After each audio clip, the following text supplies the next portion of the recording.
अगला अध्याय कुरुक्षेत्र के तीर्थ के महत्व एवं क्रम का अनुक्रांत वर्णन। लोमहर्षण बोले, दुजोतमो, मानुष तीर्थ के पूर्व दिशा में एक कोस पर दुजों से पूजित आपगा नाम की एक विख्यात नदी है। वहां सावा के चावल को दूध में सिद्ध कर उसमें घी मिलाकर जो ब्राह्मणों को देते हैं उनके पाप नहीं रह जाते हैं। जो व्यक्ति उस आपगा नदी के तट पर जाकर श्राद्ध करेंगे वे निसंदेह समस्त कामनाओं से पूर्ण होंगे। सभी पितर कहते हैं तथा पितामह लोग स्मरण करते हैं कि हमारे कुल में कोई ऐसा पुत्र या पौत्र उत्पन्न होगा जो आपगा नदी के तट पर जाकर तिल से तर्पण करेगा, जिससे हम सभी सैकड़ों कल्प तक अनंत काल तक तृप्त रहेंगे। भाद्रपद के महीने में विशेषकर कृष्ण पक्ष की चतुर्दशी तिथि को मध्याह्न काल में पिंडदान करने वाला मनुष्य मुक्ति को प्राप्त करता है। विप्रवरो, उसके बाद समस्त लोकों में ब्रह्मादुम्बर नाम के प्रसिद्ध ब्रह्मा के श्रेष्ठ स्थान में जाना चाहिए। दुष्वरो, वहां ब्रह्मर्षि कुंड में स्नान करने वाले व्यक्ति को सप्तर्षियों की कृपा से 7 सोमयज्ञों का फल प्राप्त होता है। भरद्वाज, गौतम, जमदग्नि, कश्यप, विश्वामित्र, वशिष्ठ एवं भगवान अत्रि, इन 7 ऋषियों ने मिलकर पृथ्वी में दुर्लभ इस कुंड को बनाया था। ब्रह्मा द्वारा सेवित होने के कारण यह स्थान ब्रह्मोदुम्बर कहलाता है। अव्यक्त जन्म वाले ब्रह्मा के उस श्रेष्ठ तीर्थ में स्नान करके मनुष्य ब्रह्मलोक को प्राप्त करता है। इसमें कोई संदेह की बात नहीं है। जो मनुष्य वहां देवताओं और पितरों के उद्देश्य से ब्राह्मण को भोजन कराएगा, उसके पितर सुखी होकर उसे संसार में दुर्लभ वस्तु प्रदान करेंगे। 7 ऋषियों के उद्देश्य से जो व्यक्ति अलग से स्नान करेगा वह ऋषियों के अनुग्रह से 7 लोकों का स्वामी होगा। वहां सभी पापों का विनाश करने वाला विख्यात कपि स्थल नामक तीर्थ है, जहां वृद्ध केदार नाम के देव स्वयं विद्यमान हैं। वहां स्नान करने के बाद डिंडी के साथ रुद्रदेव का अर्चन करने से मनुष्य को अंत ध्यान की शक्ति प्राप्त होती है और वह शिवलोक में आनंद प्राप्त करता है। जो व्यक्ति उस स्थान पर तर्पण करके डिंडी भगवान को प्रणाम कर 3 चुल्लू जल पीता है, वह केदार तीर्थ में जाने का फल प्राप्त करता है। जो व्यक्ति वहां शिव जी के उद्देश्य से चैत्र शुक्ला चतुर्दशी तिथि में श्राद्ध करता है, वह परम पद मोक्ष को प्राप्त कर लेता है। उसके बाद कलसी नामक तीर्थ में जाना चाहिए, जहां भद्रा, निद्रा, माया, सनातनी, कात्यायनी रूपा, दुर्गा देवी स्वयं अवस्थित हैं। कलसी तीर्थ में स्नान कर उसके तीर पर स्थित दुर्गा देवी का दर्शन करने वाला मनुष्य दुस्तर संसार दुर्ग को पार कर जाता है। इसमें तनिक भी संदेह नहीं करना चाहिए। दुर्गा देवी के दर्शन करने के बाद तीनों लोकों में दुर्लभ सरक तीर्थ में जाना चाहिए। वहां कृष्ण पक्ष की चतुर्दशी तिथि को माहेश्वर देव का दर्शन करके मनुष्य अपने सभी मनोरथों को प्राप्त करता है और शिवलोक में चला जाता है। दुर्श्रेष्ठो, सरक तीर्थ में 3 करोड़ तीर्थ विद्यमान हैं। सर के बीच कूप में रुद्रकोटि स्थित है। उस सर में यदि व्यक्ति स्नान कर रुद्रकोटि का स्मरण करता है तो निसंदेह उसके द्वारा रुद्रकोटि पूजित होते हैं और रुद्रों के प्रसाद से वह व्यक्ति समस्त दोषों से छूट जाता है। वह इंद्र संबंधी ज्ञान से पूरित होकर परम पद को प्राप्त कर लेता है। वही पापों और भयों को दूर करने वाला इडास्पद नाम का तीर्थ वर्तमान है। इस इडास्पद नाम के तीर्थ के दर्शन से मनुष्य मुक्ति को प्राप्त कर लेता है। वहां दर्शन करके पितर एवं देवों का पूजन करने से मनुष्य की दुर्गति नहीं होती और उसे मनोवांछित वस्तु की प्राप्ति होती है। सभी पापों का विनाश करने वाला केदार नामक महातीर्थ है। वहां जाकर स्नान करने से मनुष्य को सभी प्रकारों के दानों का फल प्राप्त होता है। वहीं पर पृथ्वी में दुर्लभ किन रूप नाम का तीर्थ है। उसमें स्नान करने वाले मनुष्य को सभी प्रकार के यज्ञों का फल प्राप्त होता है। सरक के पूर्व में तीनों लोकों में सुप्रसिद्ध संपूर्ण पापों का विनाश करने वाला अन्य जन्म नाम का तीर्थ है। नरसिंह का शरीर धारण कर शक्तिशाली दानव हिरण्याक्ष का वध करने के बाद विष्णु पशु योनि में स्थित सिंहों से प्रेम करने लगे। उसके बाद गंधर्वों के साथ सभी देवताओं ने वरदाता शिव की आराधना कर साष्टांग प्रणाम करते हुए विष्णु से पुनः स्वदेह स्वरूप धारण करने की प्रार्थना की। उसके बाद फिर महादेव ने शरभ सिंहों से बलवान पशु विशेष का रूप धारण करके नरसिंह से हजारों दिव्य वर्षों तक युद्ध किया कराया। दोनों देवता आपस में युद्ध करते हुए सरोवर में गिर पड़े। उस सरोवर के तीर पर अश्वत्थ पीपल वृक्ष के नीचे देवर्षि नारद ध्यान लगाए बैठे थे। उन्होंने उन दोनों को देखा, फिर तो विष्णु चतुर्भुज रूप में और शिव लिंग रूप में परिवर्तित हो गए। उन दोनों पुरुषों को देखकर उन्होंने भक्ति भाव से उनकी स्तुति की। नारद जी ने स्तुति की, देवादिदेव शिव को नमस्कार है, प्रभावशाली विष्णु को नमस्कार है, स्थिति प्रजा पालन करने वाले श्री हरि को प्रणाम है, संहार कर आधारभूत उमापति भगवान शिव को नमस्कार है, बहुरूपधारी शंकर जी एवं विश्व रूपधारी विश्वात्मा विष्णु को नमस्कार है, परम सिद्ध शंकर एवं ज्ञान के मूल कारण भगवान कृष्ण को नमस्कार है। मैं धन्य तथा सदा पुण्यवान हूं, क्योंकि मुझे आज आप दोनों श्रेष्ठ पुरुषों देवों के दर्शन प्राप्त हुए हैं। आप दोनों पुरुषों द्वारा पवित्र किया गया मेरा यह आश्रम पुण्यमय हो गया। आज से तीनों लोकों में यह अन्य जन्म नाम से प्रसिद्ध हो जाएगा। जो व्यक्ति यहाँ आकर इस तीर्थ में स्नान कर अपने पितरों का तर्पण करेगा, श्रद्धा से संपन्न उस पुरुष को यहाँ इंद्र संबंधी ज्ञान प्राप्त हो जाएगा। मैं पीपल वृक्ष के मूल में सदा निवास करूंगा। उस पीपल वृक्ष को प्रणाम करने वाला व्यक्ति भयंकर यमराज को नहीं देखेगा। श्रेष्ठ ब्राह्मणों, उसके बाद उस तीर्थ सेवी को उत्तम नागहद में जाना चाहिए। पौंडरीक में स्नान करके मनुष्य पुंडरीक एक प्रकार की यज्ञ का फल प्राप्त करता है। शुक्ल पक्ष की दशमी, विशेषकर चैत मास की शुक्ला दशमी तिथि में वहां किया गया स्नान जप और श्राद्ध मोक्ष पद की प्राप्ति कराने वाला होता है। पुंडरीक में स्नान करने के बाद देवताओं द्वारा पूजित त्रिबिष्टिप नामक तीर्थ में जाना चाहिए। वहां पापों से विमुक्त करने वाली पवित्र वैतरणी नदी है।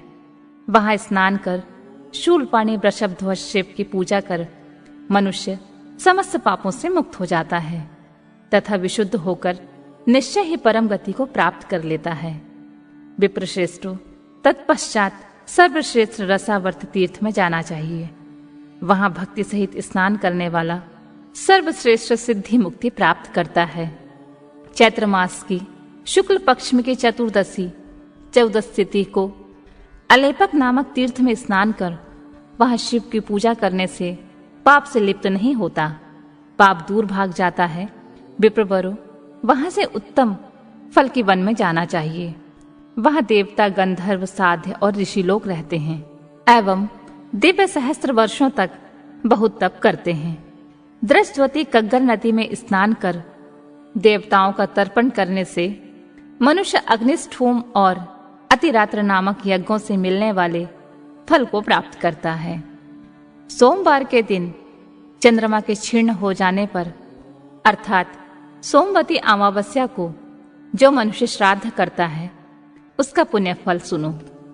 जैसे गया क्षेत्र में किया गया श्राद्ध पितरों को नित्य तृप्त करता है, वैसे ही फल की वन में रहने वालों को श्राद्ध करने से पितरों की तृप्ति होती है। जो मनुष्य मन से फल के वन का स्मरण करता है उसके भी पितर निसंदेह तृप्ति प्राप्त करते हैं। वहीं सभी देवताओं से सुशोभित एक सुमहत तीर्थ है। उसमें स्नान करने वाला पुरुष हजारों गौओं के दान का फल प्राप्त करता है। मानो पाणिख्यात नामक तीर्थ में स्नान करके एवं पितरों का तर्पण कर राजसूय यज्ञ का तथा सांख्य ज्ञान और कर्म योग के अनुष्ठान करने से होने वाले फल को प्राप्त करता है। पाणिखाद के बाद मिश्रक नामक महान एवं श्रेष्ठ तीर्थ में जाना चाहिए। मुनि श्रेष्ठों, वहां महात्मा व्यास देव ने दधीचि ऋषि के हेतु तीर्थों को एक में मिश्रित किया था। इस मिश्रक तीर्थ में स्नान कर लेने वाला मनुष्य मानो सभी तीर्थों में स्नान कर लेता है। फिर संयमशील तथा नियमित आहार करने वाला होकर व्यासवन में जाना चाहिए। मनु जब तीर्थ में स्नान कर देवमणि शंकर का दर्शन करने से मनुष्य को अभीष्ट सिद्धि की प्राप्ति होती है, इसमें कोई संदेह नहीं है। मनुष्य को देवी के मधुबटी नामक तीर्थ में जाकर स्नान करके संयत होकर देवों एवं पितरों की पूजा करनी चाहिए। ऐसा करने वाला व्यक्ति देवी की आज्ञा से जैसी चाहता है वैसी सिद्धि प्राप्त कर लेता है। जो मनुष्य कौशिकी और कग्गर नदी के संगम में स्नान करता है और नियत भोजन करता है, वह श्रेष्ठ पुरुष सभी पापों से मुक्त हो जाता है। श्रेष्ठ ब्राह्मणों, व्यास स्थली नाम का एक स्थान है जहां पुत्र शोक से दुखी होकर वेद व्यास ने अपने शरीर का परित्याग निश्चय कर लिया था, पर देवों ने उन्हें पुनः संभाल लिया। उसके बाद उस भूमि में जाने वाले मनुष्य को पुत्र शोक नहीं होता है।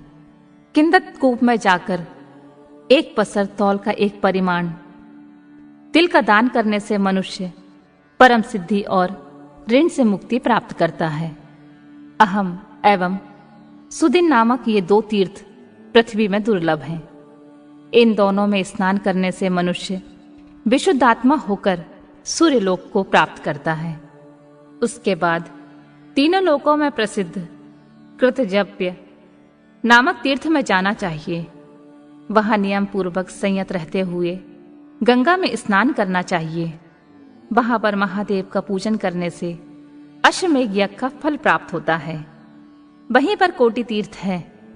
वहां श्रद्धा पूर्वक स्नान करके कोटेश्वर नामक नाथ का दर्शन करने से मनुष्य कोटि यज्ञों का फल प्राप्त कर लेता है। उसके बाद तीनों लोकों में प्रसिद्ध वामनक तीर्थ में जाना चाहिए, जहां प्रभावशाली विष्णु ने वामन रूप धारण कर बलि का राज्य छीनकर इंद्र को दे दिया था। वहां विष्णुपद तीर्थों में स्नान कर वामन देव की पूजा कर समस्त पापों से शुद्ध होकर मनुष्य विष्णु के लोक को प्राप्त कर लेता है। वहीं पर सभी पापों को नष्ट करने वाला ज्येष्ठाश्रम नामक तीर्थ है। उसका दर्शन करने से मनुष्य मुक्ति प्राप्त करता है, इसमें संदेह नहीं।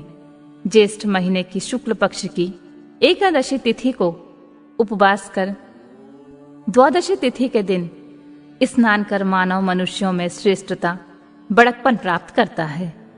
वहां सर्वाधिक प्रभावशाली विष्णु भगवान ने यज्ञादि में दीक्षित लगे हुए प्रतिष्ठित एवं सम्मान्य तथा विष्णु भगवान की आराधना में परायण ब्राह्मणों को सम्मानित किया था। उन्हें दिए गए पात्रक श्राद्ध और अनेक प्रकार के दान अक्षय एवं मनवंतर तक स्थित रहते हैं। वही तीनों लोकों में विख्यात कोटि तीर्थ है। उस तीर्थ में स्नान कर मनुष्य करोड़ों यज्ञों का फल प्राप्त करता है। उस तीर्थ में कोटेश्वर महादेव का दर्शन कर मनुष्य उन महादेव की कृपा से गणनायकत्व की उपाधि प्राप्त करता है। और वही महात्मा सूर्य देव के महान तीर्थ हैं। उसमें भक्ति पूर्वक स्नान कर मनुष्य सूर्य लोक में महान माना जाता है। श्रेष्ठ ब्राह्मणों, कोटि तीर्थ के बाद पाप का नाश करने वाले कुलोतारण तीर्थ में जाना चाहिए, जिसे प्राचीन काल में विष्णु ने वर्णाश्रम धर्म का पालन करने वाले मनुष्यों को तारने के लिए बनाया था। जो मनुष्य ब्रह्मचर्य व्रत से विशुद्ध मुक्ति की इच्छा करते हैं, ऐसे लोग भी उस तीर्थ में जाकर परम पद का दर्शन कर लेते हैं। ब्रह्मचारी, गृहस्थ, वानप्रस्थी और सन्यासी वहां स्नान कर अपने कुल के 21 पूर्व पुरुषों का उद्धार कर देते हैं।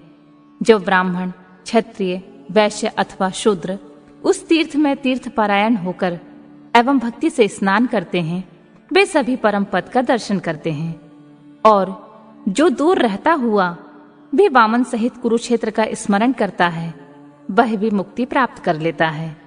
फिर वहां निवास करने वाले का तो कहना ही क्या। कुरुक्षेत्र के तीर्थों का महात्म्य और क्रम का पूर्वानुक्रांत वर्णन। लोमहर्षण बोले, पवन के हद में पुत्र हनुमान जी के शोक के कारण जिस सरोवर में पवन लीन हो गए थे उसमें स्नान करके महेश्वर देव का दर्शन कर मनुष्य समस्त पापों से विमुक्त हो शिव पद को प्राप्त करता है। उसके बाद ब्रह्मा के साथ सभी देवों ने मिलकर उन्हें प्रसन्न एवं प्रत्यक्ष प्रकट किया। यहां से शूलपाणी भगवान शंकर के अमृत नामक स्थान में जाना चाहिए, जहां गंधर्वों के साथ देवताओं ने हनुमान जी को प्रकट किया था। उस तीर्थ में स्नान करके मनुष्य अमृत पद को पा लेता है। नियम अनुसार तीर्थ का सेवन करने वाला श्रेष्ठ ब्राह्मण कुलोतारण तीर्थ में जाकर अपने मातामह और पितामह के समस्त वंशों का उद्धार कर देता है। तीनों लोकों में प्रसिद्ध राजर्षि शालिहोत्र के तीर्थ में स्नान कर मुक्त हो मनुष्य शारीरिक पापों से सर्वथा छूट जाता है। सरस्वती क्षेत्र के तीनों लोकों में प्रसिद्ध श्रीकुंज नामक तीर्थ है। उसमें भक्ति पूर्वक स्नान करने से मनुष्य अग्निष्ठोम यज्ञ का फल प्राप्त कर लेता है। मनुष्य वहां से नैमिषकुंज तीर्थ में जाकर पवित्र हो जाता है और नैमिषारायण तीर्थ में स्नान करने से जो पुण्य होता है उसे प्राप्त कर लेता है। वहां पर वेदवती से निक्षेपित बहुत प्रसिद्ध तीर्थ हैं। द्विजोश्रेष्ठो, रावण के द्वारा अपने केश के पकड़े जाने पर शोक से संतृप्त होकर वेदवती ने उसके रावण के वध के लिए अपने प्राणों को छोड़ दिया था और उसके बाद महात्मा राजा जनक के घर में वे उत्पन्न हुई और उनका नाम सीता विख्यात हुआ तथा वे राम की पतिव्रता पत्नी हुई। उस सीता को रावण ने स्वयं अपने विनाश के लिए ही अपहत किया था। सीता के अपहरण हो जाने पर राम रावण युद्ध हुआ, जिसमें रावण को मारने के बाद विभीषण को लंका के राज्य पर अभिषिक्त कर राम सीता को वैसे ही घर लौटा लाए जैसे आत्मवान जितेंद्रिय पुरुष कीर्ति को प्राप्त करता है। उनके तीर्थ में स्नान कर मनुष्य कन्या यज्ञ, कन्यादान का फल एवं समस्त पापों से मुक्त होकर परम पद को प्राप्त करता है। उस वेदवती तीर्थ के बाद ब्रह्मा के उत्तम और महान स्थान में जाना चाहिए, जहां स्नान करने से अवर वर्ण का व्यक्ति जन्मांतर से ब्राह्मणत्व प्राप्त कर लेता है और ब्राह्मण विशुद्ध अंतःकरण वाला होकर परम पद की प्राप्ति करता है। उस ब्रह्मा के तीर्थ स्थल पर जाने के बाद तीनों लोकों में दुर्लभ सोम तीर्थ में जाना चाहिए, जहां चंद्रमा ने तपस्या करके दुजराजत्व पद को प्राप्त किया था। वहां स्नान कर अपने पितरों और देवताओं की पूजा करने से मनुष्य कार्तिकी की पूर्णिमा के चंद्रमा के समान निर्मल होकर स्वर्ग को प्राप्त कर लेता है। तीनों लोकों में दुर्लभ सप्तस्वारासत नामक एक तीर्थ है, जहां सुप्रभा, कांजनाक्षिणी, विशाला, मानसरहदा, सरस्वती, ओदवती, विमलोदका एवं सुरेणु नाम की सातों सरस्वती एकत्र होकर मिलकर प्रवाहित होती हैं। पुष्कर तीर्थ में स्थित ब्रह्मा जी के यज्ञ के अनुष्ठान में लग जाने पर सभी ऋषियों ने उनसे कहा, आपका यह यज्ञ महाफलजनक नहीं होगा, क्योंकि यहाँ सरिताओं में श्रेष्ठ सरस्वती नदी नहीं दिखाई पड़ रही हैं। उसे सुनकर भगवान ने प्रसन्नता पूर्वक सरस्वती का स्मरण किया। पुष्कर में यज्ञ कर रहे ब्रह्मा जी द्वारा आहूत की गई सुप्रभा नाम की देवी वहां सरस्वती नाम से प्रसिद्ध हुई। ब्रह्मा जी का मान करने वाली उस वेगवती सरस्वती को देखकर मुनिजन प्रसन्न हो गए और उन सबों ने उनका अत्यधिक सम्मान किया। इस प्रकार पुष्कर तीर्थ में स्थित एवं नदियों में श्रेष्ठ इस सरस्वती को महात्मा मंकण कुरुक्षेत्र में लाए। एक समय नैमिषारण्य में रहने वाले तपस्या के धनी शौनक आदि मुनियों ने पुराणों के ज्ञाता महात्मा लोमहर्षण से पूछा, सत्यपथगामी हम लोगों को यज्ञ का फल कैसे प्राप्त होगा, इसे कृपा कर समझाइए।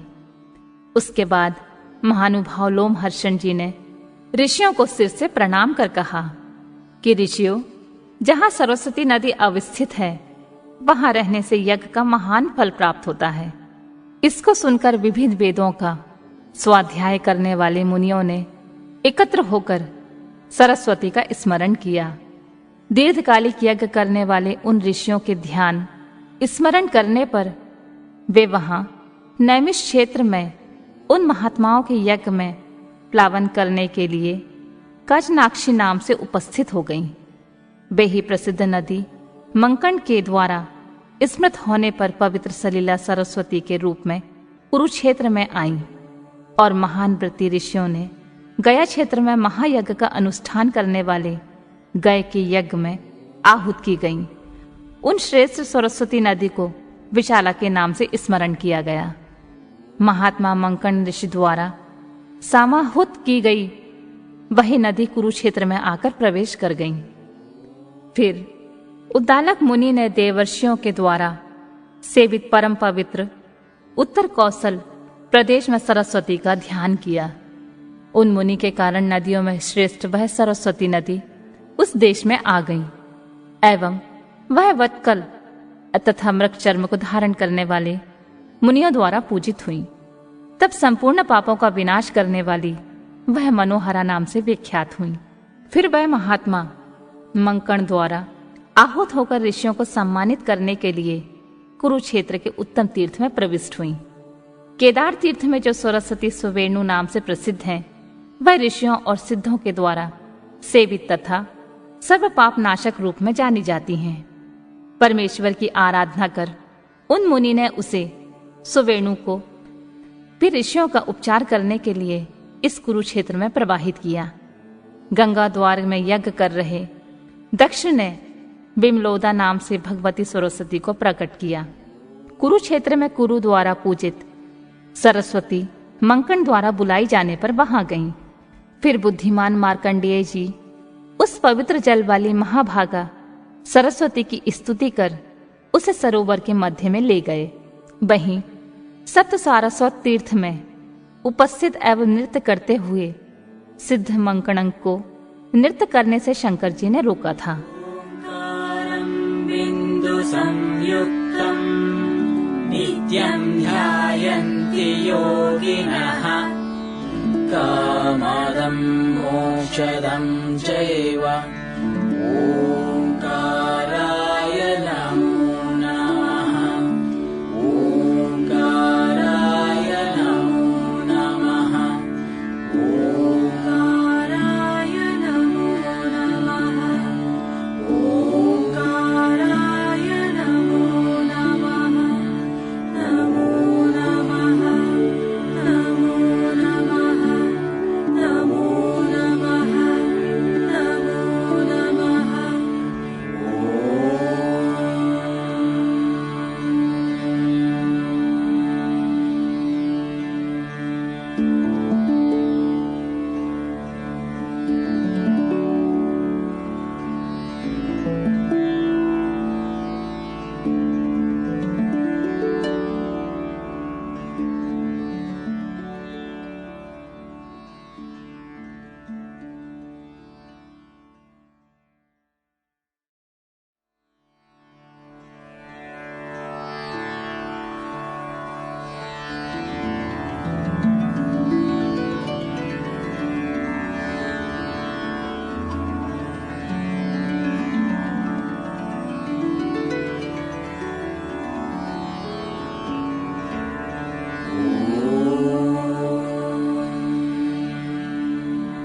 अगला अध्याय मंकणंक प्रसंग, मंकणंक का शिव स्तवन और उनकी अनुकूलता प्राप्ति।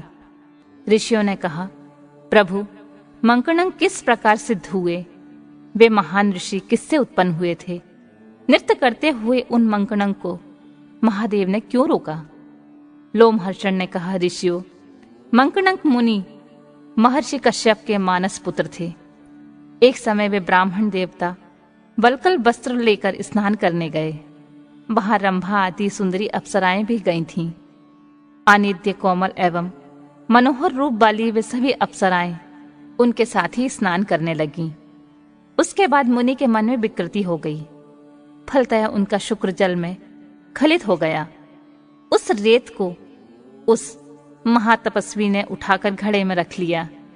वह कलशत्र रेत 7 भागों में विभक्त हो गया। उसमें 7 ऋषि उत्पन्न हुए, जिन्हें मरुदगण कहा जाता है। उनके नाम वायुवेग, वायुबल, वायुहा, वायुमंडल, वायुज्वाल, वायुरेता एवं वीर्यवान वायुचक्र। उन मंकणंक ऋषि में ये 7 पुत्र चराचर को धारण करते हैं।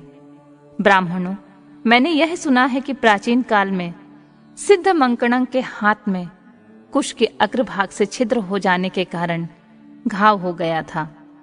उससे शाकरस निकलने लगा। वे अपने हाथ से निकलते हुए उस शाकरस को देखकर प्रसन्न हो गए और नाचने लगे। इससे उनके नृत्य करने से उनके साथ संपूर्ण अचर अचर जगत भी नाचने लगा।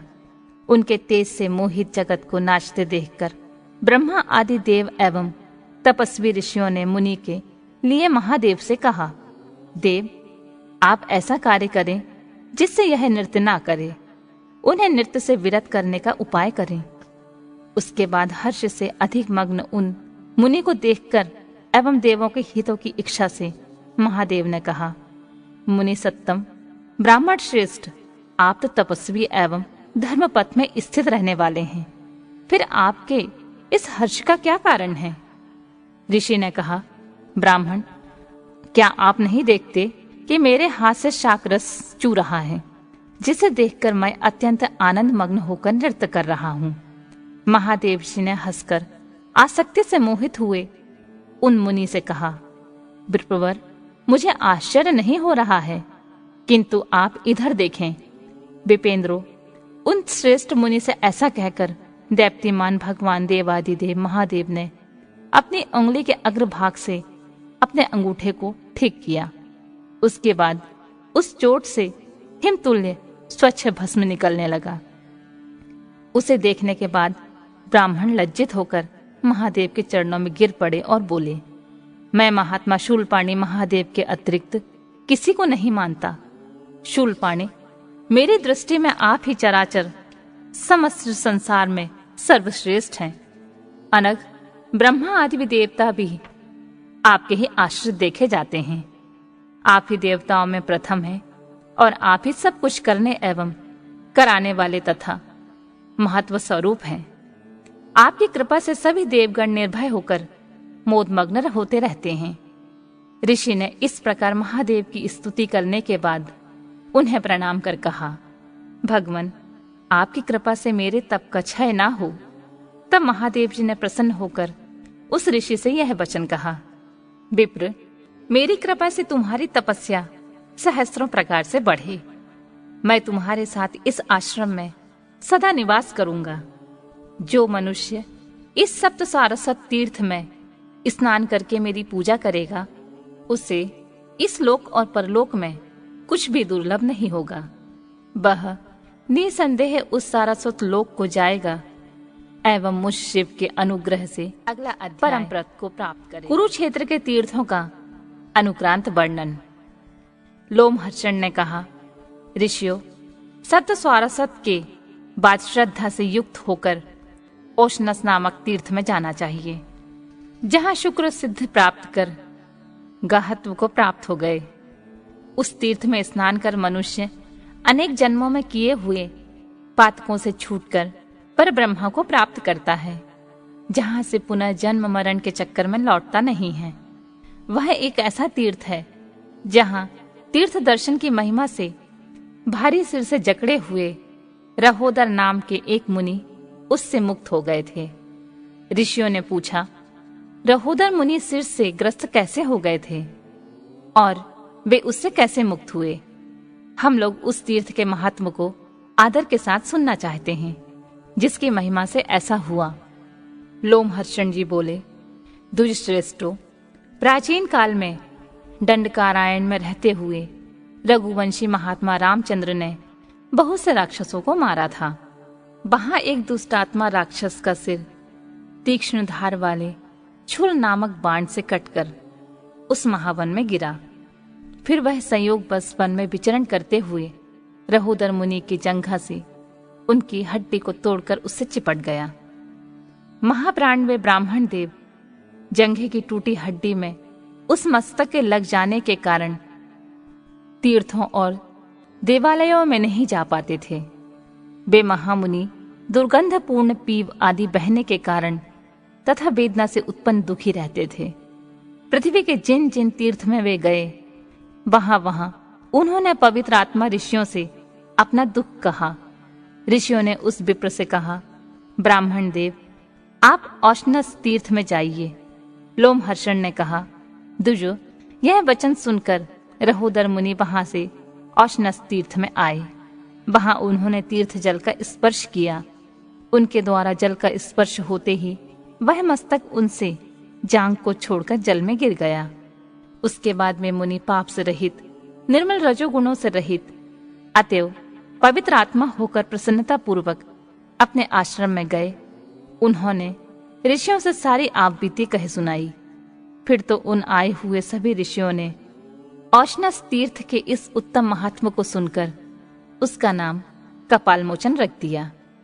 वही कपालमोचन तीर्थ में ही महामुनि विश्वामित्र का बहुत बड़ा तीर्थ है, जहां विश्वामित्र ने ब्राह्मणत्व को प्राप्त किया था। उस श्रेष्ठ तीर्थ में स्नान करने से मनुष्य को निश्चय रूप से ब्राह्मणत्व की प्राप्ति होती है और वह ब्राह्मण विशुद्ध आत्मा होकर ब्रह्म के परम पद को प्राप्त करता है। कपालमोचन के बाद प्रथुदक नाम के तीर्थ में जाएं और नियम पूर्वक नियत मात्रा में आहार करें। वहां ऋषुंगु नाम के ब्रह्मर्षि ने सिद्धि पाई थी। सदा गंगा द्वार में स्थित रहते हुए पूर्व जन्म के वृत्तांत को स्मरण रखने वाले ऋषंगु ने अपना अंतकाल आया देखकर अपने पुत्रों से कहा कि मैं यहाँ अपना कल्याण नहीं देख रहा हूँ, मुझे प्रथुदक तीर्थ में ले चलो। ऋषंगु के उस भाव को जानकर बेतपोधन पुत्र उस तप के धनी को सरस्वती के तीर्थ में ले गए। उन पुत्रों द्वारा लाए गए उन श्रेष्ठ ऋषि ने सरस्वती में स्नान करने के पश्चात उस तीर्थ के सब गुणों का स्मरण करके यह कहा, सरस्वती के उत्तर की ओर स्थित प्रथुदक नाम के तीर्थ में अपना शरीर का परित्याग करने वाला जयपरायण मनुष्य निश्चय ही देवत्व को प्राप्त होता है।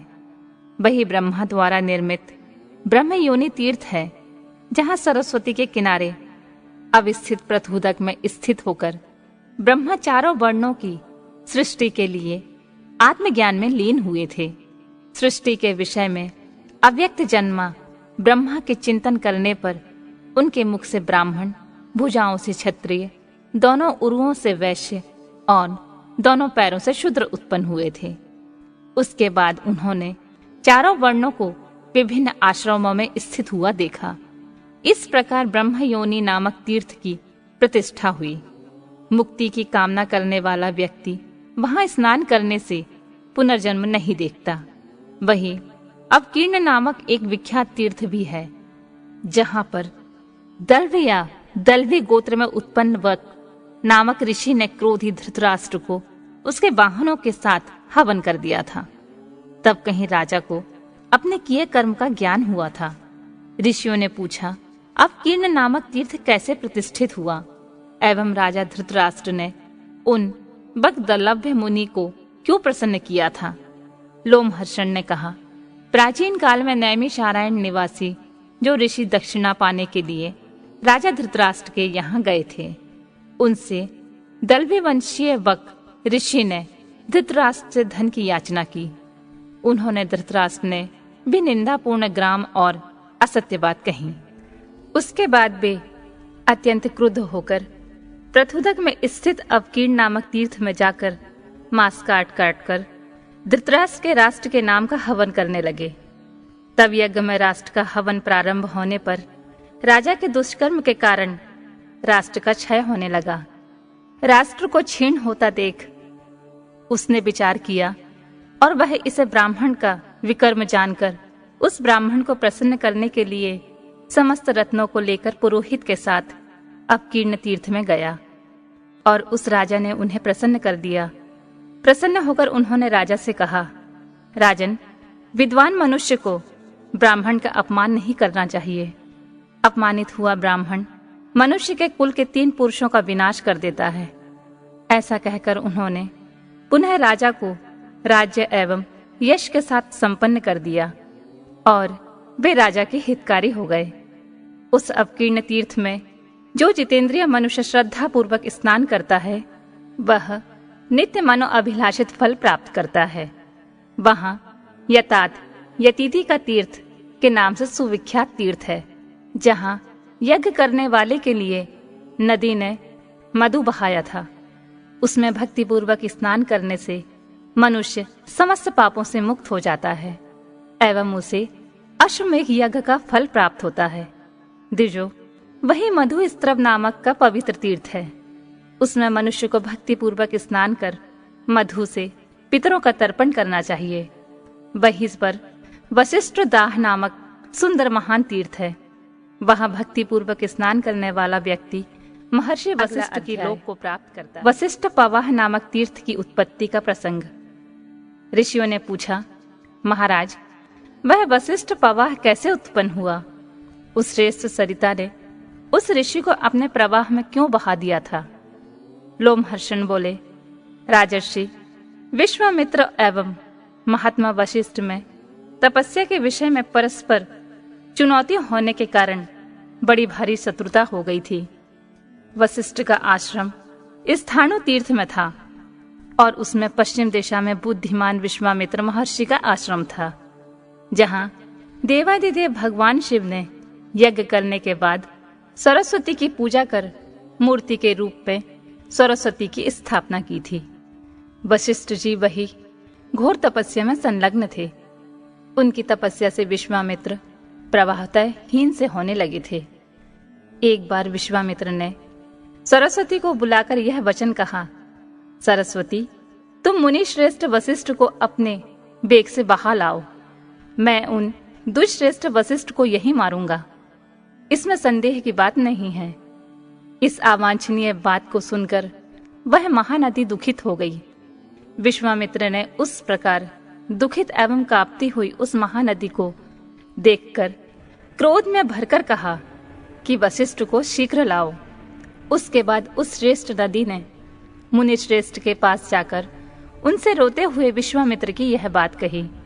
उन वशिष्ठ ने तपश्चर्या से दुर्बल एवं अतिशय शोक समन्वित उस श्रेष्ठ सरिता सरस्वती से कहा, तुम विश्वामित्र के पास मुझे बहा ले चलो। उन दयालु के उस वचन को सुनकर उन सरस्वती सरिता ने जल के प्रवाह द्वारा उन्हें उस स्थान से बहाना प्रारंभ किया। किनारे से ले जाने के कारण बहते हुए मित्रा वरुण के पुत्र वशिष्ठ ऋषि प्रसन्न होकर देवी सरस्वती की स्तुति करने लगे। सरस्वती, आप ब्रह्मा के सरोवर से निकली हैं। आपने अपने उत्तम जल से समस्त जगत को व्याप्त कर दिया है। आप ही आकाशगामिनी देवी हैं और मेघों में जल को उत्पन्न करती हैं। आप ही सभी जलों के रूप में वर्तमान हैं। आप ही शक्ति से हम लोग अध्ययन करते हैं। आप ही पुष्टि, धृति, कीर्ति, सिद्धि, कांति, क्षमा, स्वधा, स्वाहा तथा सरस्वती हैं। यह पूरा विश्व आपके ही अधीन है। आप ही समस्त प्राणियों में वाणी रूप से स्थित हैं।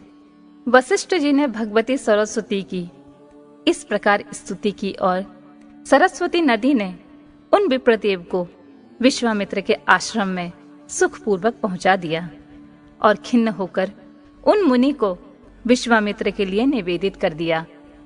उसके बाद सरस्वती द्वारा बहाकर लाए गए वशिष्ठ को देखकर विश्वामित्र क्रोध से भर गए और वशिष्ठ का अंत करने वाला शस्त्र ढूंढने लगे।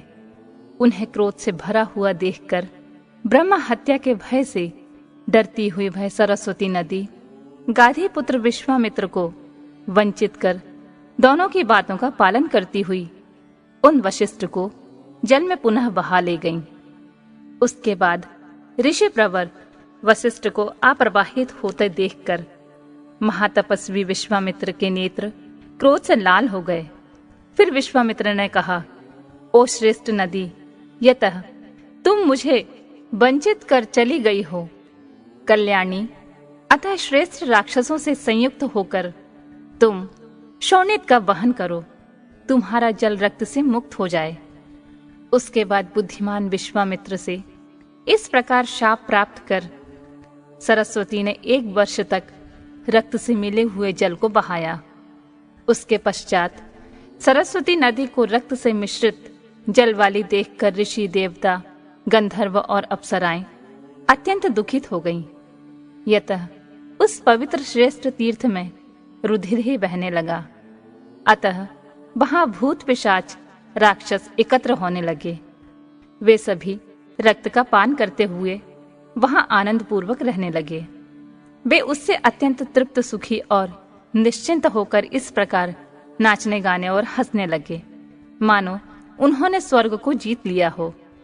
कुछ समय बीतने पर तपस्या के धनी ऋषि लोग तीर्थ यात्रा करते करते सरस्वती के तट पर पहुंचे। वहां भयानक राक्षसों के द्वारा पीती जाती हुई महानदी सरस्वती को देखकर वे उसकी रक्षा के लिए महान प्रयत्न करने लगे और महान व्रतों का अनुष्ठान करने वाले उन महाभागों ने श्रेष्ठ नदी को पास बुलाकर उससे यह वचन फिर कहा, श्रेष्ठ सरिते, हम सब आपसे यह जानना चाहते हैं कि यह जलाशय रक्त से भरकर ऐसा क्षुब्ध कैसे हुआ है। तब उसने विश्वामित्र के समस्त विकर्मों का उनके सामने ही वर्णन किया। उसके पश्चात प्रसन्न हुए मुनिजन सरस्वती तथा समस्त पापों का विनाश करने वाली अरुणा नदी को ले आए, जिससे सरस्वती हद का शोणित पवित्र हो गया। सरस्वती के जल को इस प्रकार शुद्ध हुआ देखकर राक्षस बहुत दुखित हो गए। वे दीनता पूर्वक उन सभी मुनियों से बार बार यही कहने लगे कि हम सभी सदा भूखे और धर्म से रहित रहते हैं। हम अपनी इच्छा से पाप कर्म करने वाले पापी नहीं बने हुए हैं, अपितु आप लोगों की अकृपा एवं अशोभन कर्मों से ही हमारा पक्ष बढ़ता रहता है, क्योंकि हम सभी ब्रह्म राक्षस हैं। इसी प्रकार जो क्षत्रिय, वैश्य, शूद्र ब्राह्मणों से द्वेष करते हैं, वे विकर्म करने के कारण राक्षस हो जाते हैं। पापनी स्त्रियों की योनि दोष से हमारी यह संतति बढ़ती रहती है। यह हमारी प्राचीन गति है। आप लोग सभी लोगों का उद्धार करने में समर्थ हैं। लोमहर्षण जी कहते हैं, दुजो वे कृपालु मुनि उन सदा की रीति ब्रह्म राक्षसों के इन वचनों को सुनकर बहुत दुखी हो गए और परस्पर परामर्श कर उनसे बोले, ब्रह्म राक्षसों, छींक तथा कीट से, संसर्ग से दूषित, उच्छिष्ट भोजन, केशयुक्त, तिरस्कृत एवं श्रास वायु से दूषित अन्न तुम राक्षसों का भाग होगा। पुनः लोमहर्षण बोले, ऋषियों, इनको जानकर विद्वान पुरुष को चाहिए कि इस प्रकार के अन्यों का त्याग कर दें। इस प्रकार अन्न खाने वाला व्यक्ति राक्षसों का भाग खाता है। उन तपोधन ऋषियों ने उस तीर्थ को शुद्ध कर उन राक्षसों की मुक्ति के लिए वहां एक संगम की रचना की। उसका फल इस प्रकार है, लोक प्रसिद्ध अरुणा और सरस्वती के संगम में 3 दिनों तक व्रत पूर्वक स्नान करने वाला सभी पापों से मुक्त हो जाता है। घोर कलयुग आने पर तथा अधर्म का अधिक प्रसार हो जाने पर अरुणा के संगम में स्नान करके मुक्ति प्राप्त कर लेंगे। इसको सुनने के बाद उन सभी राक्षसों ने उसमें स्नान किया और वे निष्पाप हो गए तथा दिव्य माला और वस्त्र धारण कर स्वर्ग में विराजने लगे।